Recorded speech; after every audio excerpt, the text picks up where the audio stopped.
Através desta gravação, eu quero, e com muito temor a Deus e absoluta honestidade, compartilhar a experiência que vivi ao ser levado ao inferno através de uma revelação em uma certa noite. Sentia que descia por um túnel escuro a uma velocidade impressionante.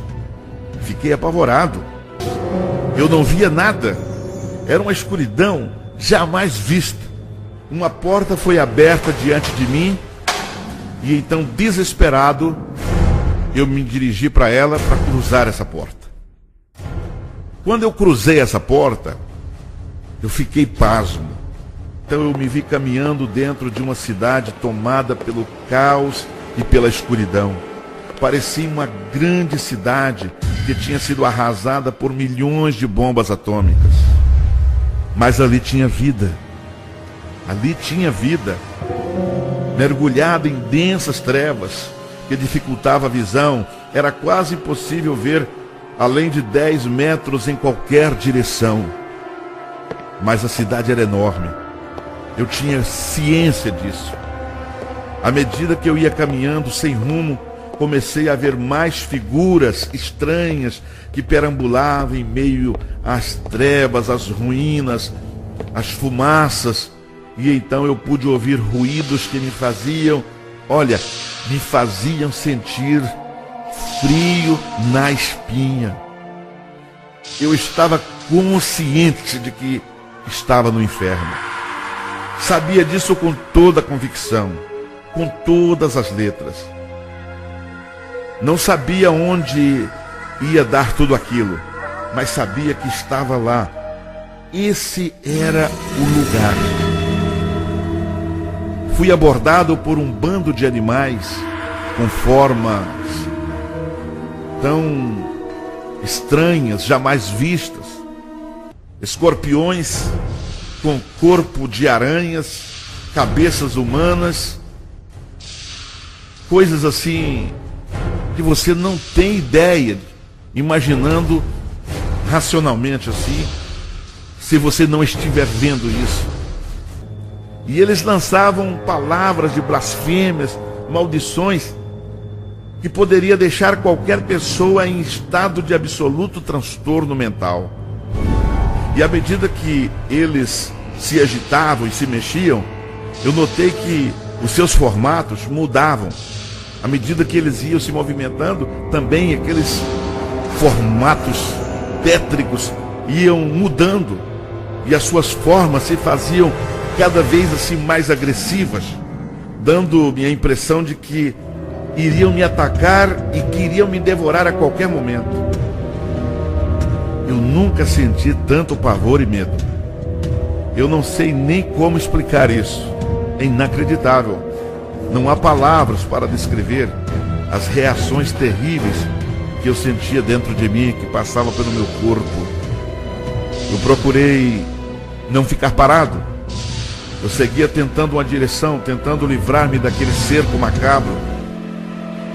Mas eu não sabia exatamente para onde ir. Havia muito barulho. Só que de repente, eu comecei a escutar como que pessoas falando. Eram vozes de pessoas. Pensei comigo, são pessoas, são pessoas. Seguindo o instinto de preservação e ouvindo o que me parecia ser pessoas normais, conversando, eu fui andando o mais rápido que podia. E foi então que algo me aconteceu. Não sei como, não sei de onde, apenas senti como que se pernas enormes me deram uma rasteira tão violenta e eu caí de boca no chão. Não consegui mexer uma parte sequer do meu corpo. Eu estava totalmente paralisado, incapacitado até mesmo de virar o rosto para um lado ou para o outro. Só que eu também não sei como explicar, me deu a impressão que eu tinha literalmente, eu tinha um olho na nuca, porque na posição em que eu me encontrava, de cara no chão e imobilizado, eu podia ver tudo que se passava sobre mim.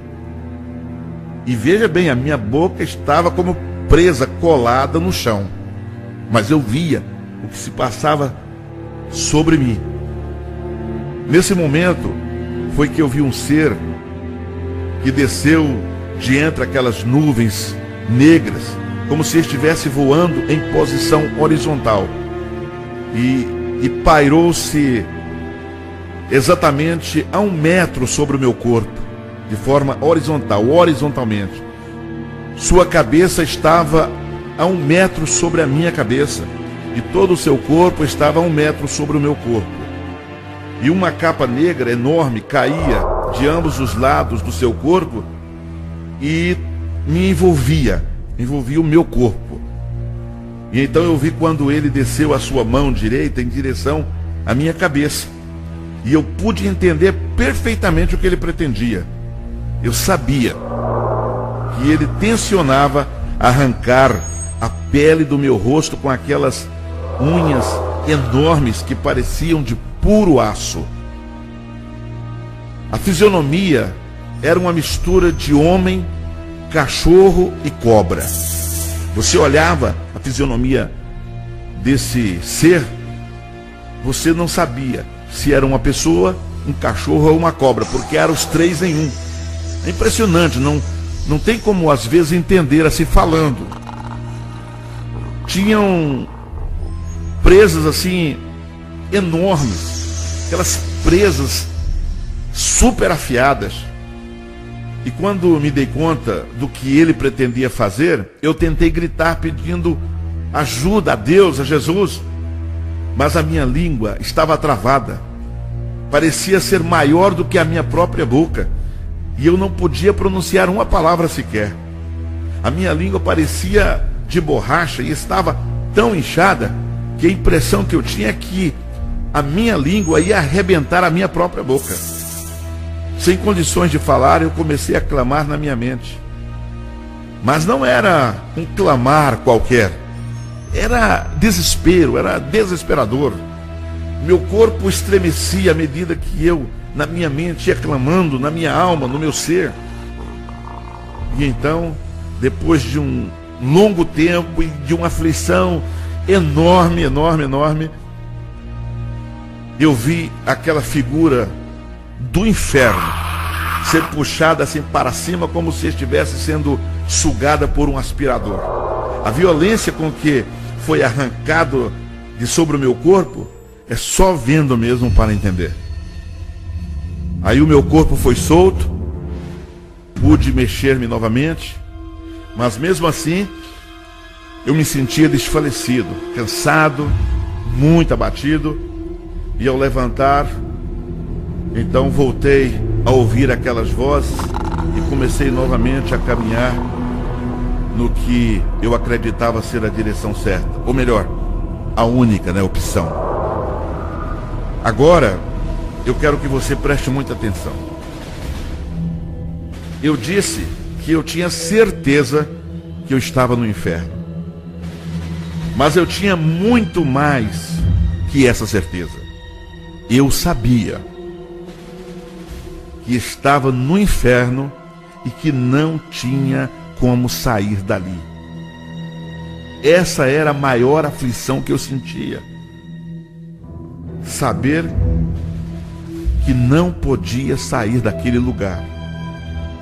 Tantas coisas passaram pela minha mente. Eu estava tão lúcido quanto você agora que está me ouvindo. Era eu mesmo quem estava ali. Aquilo não era um sonho. Aquilo não era um pesadelo. Aquilo era uma realidade incrível.